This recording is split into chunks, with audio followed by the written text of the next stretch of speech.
Zach, just what was different tonight compared to maybe your last few starts? Yeah, it was just going out there mentality-wise. Just I gotta just keep the ball all around the plate, and we had a good scouting report on them, and just had to go out and execute that, and gave the bunch of the other pitchers a bunch to look at to see what gets them out, and just going out there and set the tone for the rest of the weekend. Coach Van Horn has been talking about needing some more length from the starters. Just was that extra motivation for you today? Yeah, definitely. And Hobbs came up to me yesterday and said that the fans don't buy tickets to come watch me go 4 innings. So kind of took that to heart and went out there and doubled that. Seemed like your off-speed stuff was especially effective with 2 strikes. Was that part of the scouting report, something you discovered as the game was going on? Can you just walk us through your off-speed stuff tonight? Yeah, it was in the scouting report, and once we got out there and saw that it was working really well, 2 strikes, just kept going after it. Cam, the home run in the fifth, I think you were down 0-2, worked it back to 3-2. What was the approach when it did get to 3-2, and how big was that moment for the team, stretching a 2-run lead to 5 there? Yeah, I was just competing with 2 strikes. We talked about it a lot from last week and how with 2 strikes we could be better. So we kind of made that a goal as a team this weekend. So I'm glad that at-bat turned out well and hit the ball hard. And I think 2-run to 5-run lead, that's a big deal. It kind of deflates the other dugout, and I'm glad that could happen. Dave was here. I think you were in here. That he mentioned how much you guys are, how happy you are for Bowles. Wanted to play. I mean, what's it like watching a guy that's hitting so well, not maybe getting everyday starts, and then when he does kind of come in, he makes an impact like he does tonight. He's a great teammate. We call him Uncle Blows. He's Unc. Like he's an old kid. He's engaged. Great teammate. Love being around him. He's really good at video games. No, he's a great kid, and we're happy to see him doing well. What's his best video game? Oh, he's really good at COD.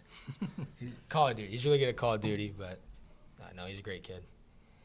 Yeah, Cam, what was it like going up against their starters, Arsenal? I think it was your at-bat that had the eephus before the home run. Oh, yeah.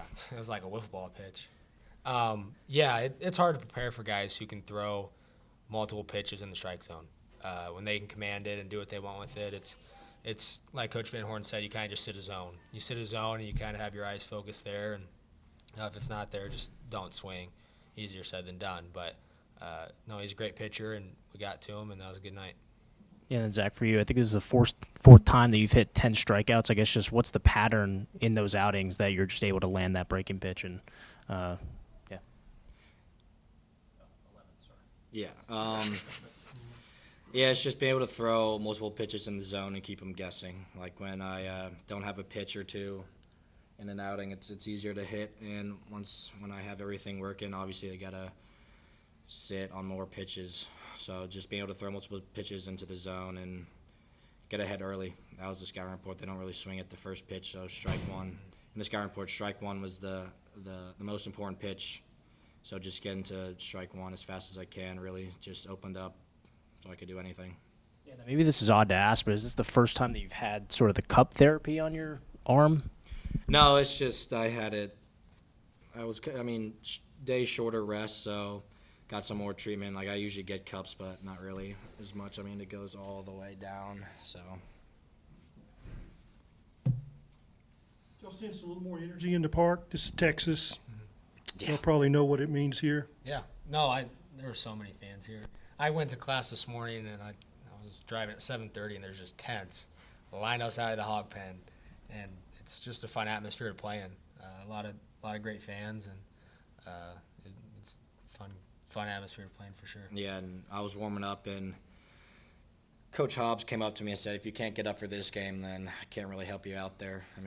It's not every day you're going to pitch in front of 13,000 fans who know how big, not a lot of schools they hate more than Texas. So, it was probably one of the funnest games I've been a part of.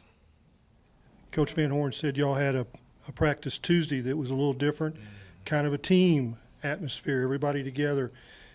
Y'all sense that y'all regrouped a little bit Tuesday? Yeah, I think hindsight, that was one of the best things that could have happened this week. Monday we had a team lift. Tuesday we had a team practice. Wednesday we had a team practice, and that was great for us. The last couple of weeks it's been 3 games on the weekend and a midweek, so we're not really together all the time. It's kind of just hitters are out hitting on off days and pitchers just get their throwing in and leave. there's not a lot of team stuff when we're playing midweeks and then games on the weekend. So not having a midweek is, I mean, a lot of us think like it could have been the best thing that's happened to us. We got to get with each other, have 2 team practices, kind of get that chemistry back that could have been lacking the last couple of weeks. Outside of chemistry, Cam, what can practice this time of year, how can it benefit you? Oh, it can benefit you in a ton of ways. You can see what you're lacking in, see what you're not doing well, and just really hammer it. I mean, we worked on a ton of things Tuesday and Wednesday, and then hitters this time of year, you can kind of reflect and see how you've been pitched, or kind of guess and see or try to figure out what pitchers are going to pitch you like. It's like if you want to catch the fish, you got to think like the fish. So I don't know. It's a good time of year to reflect. You mentioned he looked like a wiffle ball thrower. I mean, how would that fit in the Kozeal family wiffle ball games? I would hit it next time. No, stuff like that just deceives hitters, gets in your head. Most of the hitting's in your brain. It's your brain, your eyes, just being on time. So when you have different pitches like that, it can get in your head. Zach, you mentioned this might have been the most fun game of your life. I mean, that 8th inning, that strikeout, walking off the mound, screaming off the mound. Can you remember a moment maybe in your career that kind of matches that in terms of fired up energy and just overall the moment there? No, that takes the cake for sure. Like I've had some big strikeouts, but I mean, in front of a packed crowd against the #1 team in the country, it doesn't get much better than that. Guys back here on the point that you did play Texas tonight, one of the big Arkansas rivals. Was there a point this week Coach Van Horn said he wasn't sure if you guys really might have known the history of it? Did you guys kind of Google it a little bit and look it up, or were you just like, all right, another game, another week? What was that kind of like, trying to learn about the rivalry, at least on the fan side, between these two schools? Yeah, we touched base on my visit here in the summer, kind of talking about this schedule and talking about how Texas is coming here, and kind of went through the history a little bit. But I mean, every school's got their big rival, and I mean, you kind of know what it is. Mm-hmm. Yeah, and I mean, I learned about it in the fall when Texas was here playing Arkansas in football, and you just kind of felt the vibe throughout Fayetteville that this is a big deal, and we don't like those guys. So that kind of carried over to tonight, and it's a very fun atmosphere to play in. Yeah, along those same lines, Zach, just to come out and set the tone for the series the way you did in the first inning, how important was it for you to kind of get ahead and have an inning like that to set the tone for this weekend? It was really important. It kind of boosted my confidence, and honestly probably the confidence of the team that, I mean, we're going to go out there and we're going to battle. And, I mean, the starting pitching lately hasn't been the best on the team, and, kind of not where everyone wants it to be. So just going out there and having a good start was really important for all the hitters, so they can get a little more relaxed and not play from behind all the time. Zach, Coach talked about it a little bit. What was the conversation like with either Hobbs, Coach, about going back out there for the 9th? What was that like in the dugout? Yeah, I got in the dugout, sat where I sat all game, and Hobbs came over and kind of said, like, hate to do this to you, but you're done.